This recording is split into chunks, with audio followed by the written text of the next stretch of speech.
Eu pensei que estava apenas sendo um benfeitor, mas o destino, ou talvez a vingança, tinha outros planos. Lucas é meu filho? Não, Sr. Brito. Ele é seu neto. E eu sou a filha que você abandonou.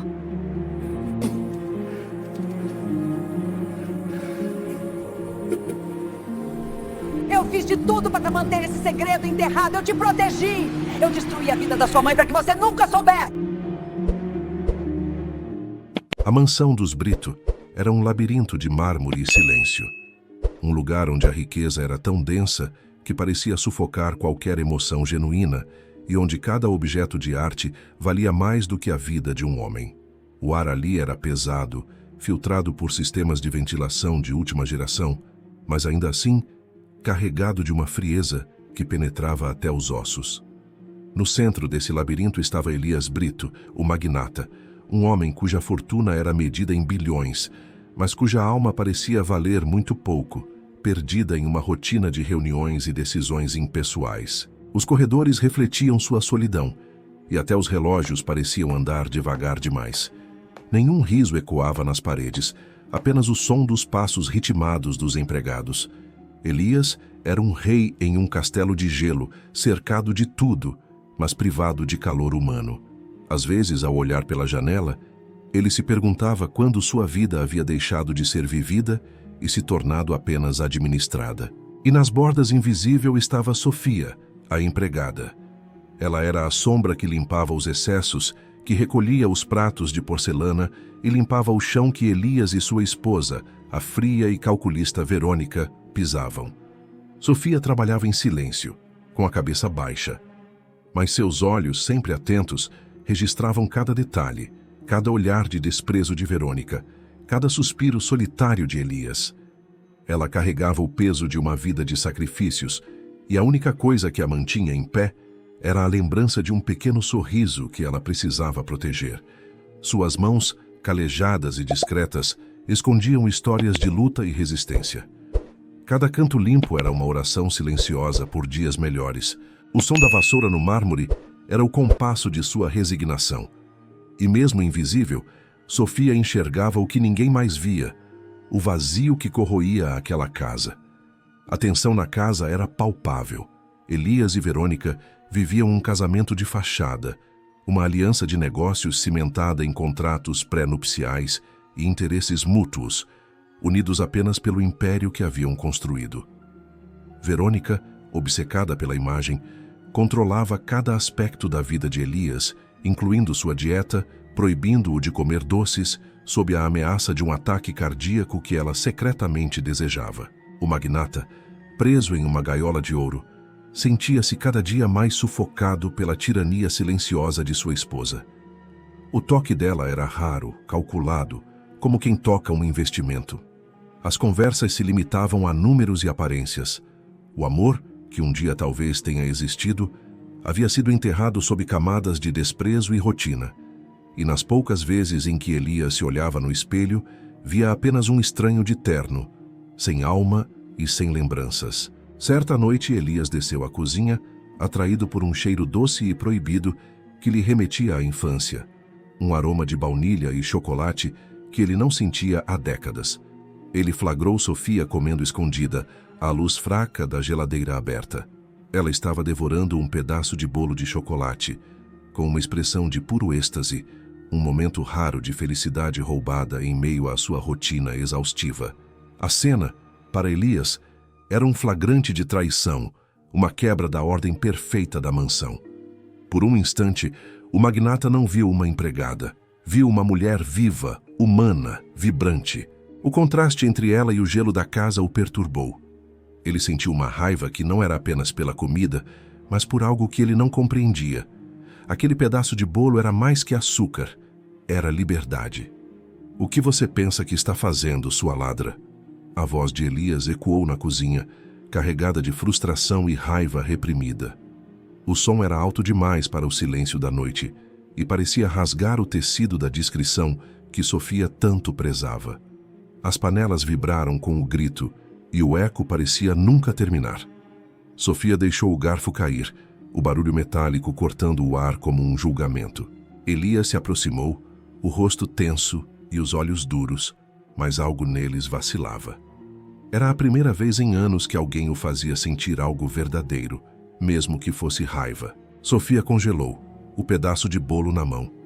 O medo a paralisou, mas não era medo de perder o emprego, e sim de ser expulsa e não ter para onde ir. Ela tentou se desculpar, gaguejando frases desconexas, mas Elias estava furioso, a humilhando e ameaçando chamar a polícia, exigindo saber por que ela estava roubando a comida da casa. Ele a acusou de ingratidão, de quebrar a confiança que ele havia depositado nela, sem saber a profundidade da dor que ele estava causando. O coração de Sofia batia tão alto que parecia preencher o silêncio. As lágrimas ardiam, mas ela as conteve. Já havia chorado demais na vida. O medo deu lugar à indignação, uma força que ela nem sabia que ainda tinha. E foi essa força que a fez falar o que sempre ficou preso na garganta. Sofia então fez o que nunca havia feito. Ela se levantou, encarou Elias e com a voz embargada confessou: "Eu não estou roubando, Sr. Brito. Eu estou comendo o bolo que eu mesma fiz. E eu o fiz porque o meu filho está doente, e ele só come bolo de chocolate. Eu não tenho dinheiro para comprar um e a senhora Verônica não me deixa sair para comprar os ingredientes. Eu só queria dar um pouco de alegria ao meu filho, um pequeno conforto em meio à dor." A verdade, dita com a simplicidade da necessidade, atingiu Elias como um raio. As palavras ecoaram pela cozinha, quebrando o ar como um espelho. Elias baixou o olhar, sentindo o peso de cada sílaba. A imagem de Sofia, frágil e forte ao mesmo tempo, o desarmou completamente. Naquele instante, ele viu nela algo que há muito tempo não via em ninguém: verdade. Elias, que era um homem de gelo, sentiu uma pontada no peito, uma sensação estranha de culpa e compaixão que ele não sentia há anos. Ele não era um monstro, apenas um homem que havia esquecido o que era a humanidade, afogado em números e ambições vazias. Ele se acalmou e pediu a Sofia que lhe contasse a história de seu filho, Lucas, o pequeno anjo que estava lutando contra uma doença rara e que só encontrava consolo no sabor doce do chocolate. Enquanto ela falava, Elias escutava em silêncio absoluto. Cada palavra parecia derreter um pedaço de sua armadura emocional. O magnata começou a se ver nas entrelinhas daquela dor. Ele também havia perdido algo há muito tempo. Quando Sofia terminou, ele sabia que nada mais seria igual. A história de Sofia era triste e comum. Ela era uma mãe solteira, que havia sido abandonada pelo pai de seu filho. Um homem que a havia prometido o mundo e a havia deixado com a responsabilidade de uma vida. Ela havia se mudado para a cidade grande em busca de uma vida melhor. Mas só encontrou humilhação e dor, e o emprego na mansão era sua última esperança. Ela contou sobre a luta diária, sobre as noites sem dormir, sobre a dor de ver o filho sofrer sem poder fazer nada. Cada frase era uma ferida aberta, e Elias as sentia como se fossem suas. O magnata viu pela primeira vez a distância abissal entre seus problemas e os dela. Ele, cercado de ouro. Ela, cercada de privações. A grandeza de Sofia não estava na posição que ocupava, mas na força silenciosa que sustentava um mundo inteiro. Elias, então, fez o que nunca havia feito. Ele a ajudou. Ele pagou o tratamento do filho de Sofia, usando seus contatos e sua fortuna, para encontrar os melhores médicos do país. Ele a promoveu a sua assistente pessoal, garantindo que ela tivesse tempo para cuidar do filho e um salário digno. Verônica ficou furiosa, mas Elias estava irredutível. Ele havia encontrado em Sofia a humanidade que havia perdido e em Lucas uma chance de redenção. Os dias na mansão começaram a mudar. Pela primeira vez, risadas ecoaram pelos corredores. Elias sentia-se vivo novamente, sentia que podia respirar. Verônica observava tudo com ódio silencioso, percebendo que seu império emocional estava ruindo. Verônica observava tudo com ódio silencioso, percebendo que seu império emocional estava ruindo. E Sofia, sem querer, havia se tornado o coração daquela casa. O filho de Sofia, o pequeno Lucas, começou a melhorar. Elias se apegou ao menino, o visitava no hospital. O tratava como se fosse seu próprio filho, sentindo um amor paternal que ele nunca havia sentido por ninguém.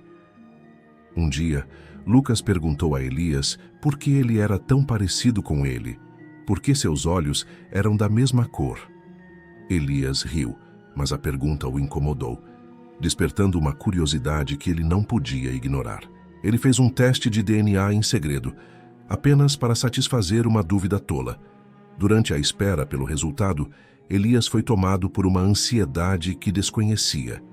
Ele se pegava observando o menino, reparando nos gestos, nos sorrisos.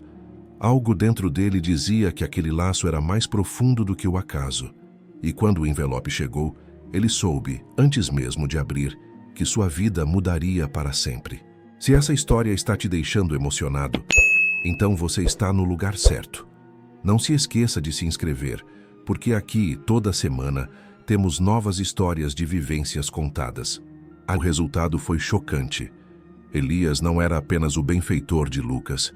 Ele tinha um laço de sangue com o menino. O mundo de Elias desabou. Ali ele parou e percebeu que Sofia parecia com um antigo amor de sua juventude. As lembranças vieram como um vendaval, um amor perdido, uma despedida forçada, uma juventude que o poder corrompeu. Ele caiu de joelhos, tomado por lágrimas que há décadas não derramava. Pela primeira vez, o magnata sentiu o verdadeiro peso da riqueza, a culpa. E naquele instante, o homem de mármore começou a se desfazer. Sofia, então, revelou o segredo mais sombrio de sua vida. Ela não era apenas uma empregada. Ela era a filha de Ana, uma mulher que ele havia amado na juventude e que ele havia abandonado por pressão da família. Ela havia descoberto a identidade de Elias e havia se infiltrado na mansão para confrontá-lo, mas o amor de Lucas a havia impedido. As palavras dela cortaram o ar como navalhas. Elias compreendeu, enfim, que o destino havia lhe dado uma segunda chance disfarçada de castigo. Sofia chorava, pedindo perdão não por enganá-lo, mas por amá-lo apesar de tudo.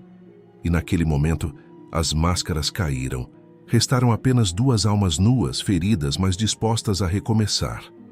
Ela havia descoberto a gravidez de Ana, mãe de Sofia, e havia forçado a Ana a se afastar, ameaçando destruir a vida de Elias. Ela havia manipulado Elias, fazendo-o acreditar que Sofia havia morrido no parto. Ela havia feito de tudo para manter Elias e Ana separados e para garantir que o império fosse apenas dela. A traição de Verônica era a verdadeira doença daquela casa. O choque foi devastador. Elias sentiu o chão desaparecer sob os pés. O império que ele havia construído estava erguido sobre mentiras e crueldade. Verônica perdeu o controle, gritando que tudo o que fez foi para protegê-lo, mas suas palavras soaram vazias. A justiça, enfim, começava a ser feita. Elias, então, fez o que nunca imaginou fazer. Ele se divorciou de Verônica e se casou com Ana, a mãe de Sofia, o seu verdadeiro amor. Ele havia encontrado em sua filha a humanidade que havia perdido, e em Lucas, o seu que ele nunca soube que tinha. O magnata, que antes era um homem de gelo, agora era um homem de amor. Reencontrou a mulher da sua vida, mãe de Sofia. A mansão dos Brito, antes um labirinto de mármore e silêncio, se tornou um lar. O riso de Lucas ecoava pelos corredores como música nova. Sofia caminhava pelos mesmos salões, agora não como serva, mas como uma princesa. Elias havia trocado o poder pela paz, o orgulho por uma linda família. E pela primeira vez em muito tempo, ele sentiu que sua alma tinha um lar. A lição era clara. A verdadeira riqueza não está no que você tem, mas no que você é capaz de dar. E Sofia havia dado a Elias o que ele mais precisava: a família, a redenção, o amor incondicional de uma filha e um neto. O magnata, que antes era um homem de gelo, agora era um homem de amor. O império dos Brito floresceu novamente, agora erguido sobre a empatia e a verdade. O mundo os olhava com surpresa, sem entender como o homem mais poderoso do país havia se rendido ao amor. Mas Elias sabia, não se tratava de rendição, e sim de vitória. A vitória de um coração que enfim reaprendeu a bater. Se essa história tocou você de alguma forma, Compartilhe com alguém que possa estar precisando ouvir isso hoje. E não se esqueça de se inscrever no canal para não perder mais histórias incríveis como essa. Comente aqui embaixo que parte da história você mais gostou.